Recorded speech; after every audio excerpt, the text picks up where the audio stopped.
Welcome mga boss, mga sir. Ito ayaw umi-start nung 2019 Mitsubishi Expander.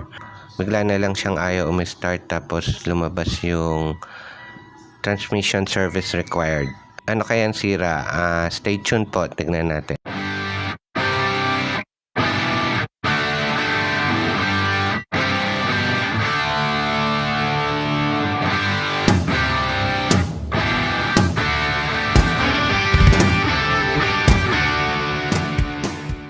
So ito mga boss, mga sir, no, 2019 na Mitsubishi Expander.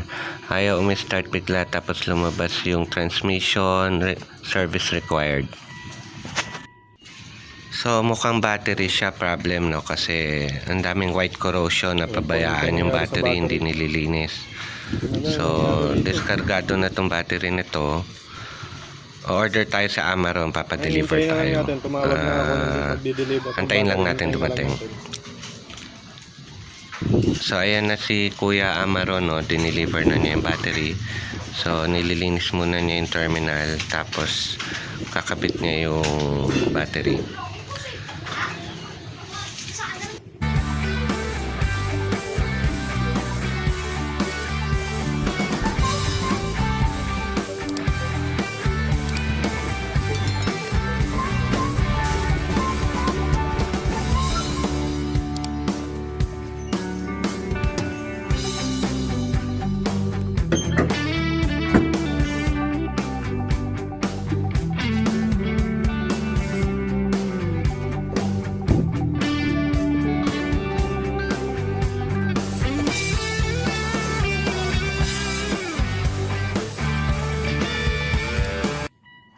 So ito po ultimate test, no, testing natin, start natin.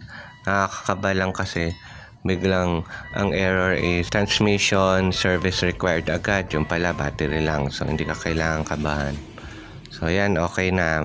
Sana po nakatulong, marami pong salamat.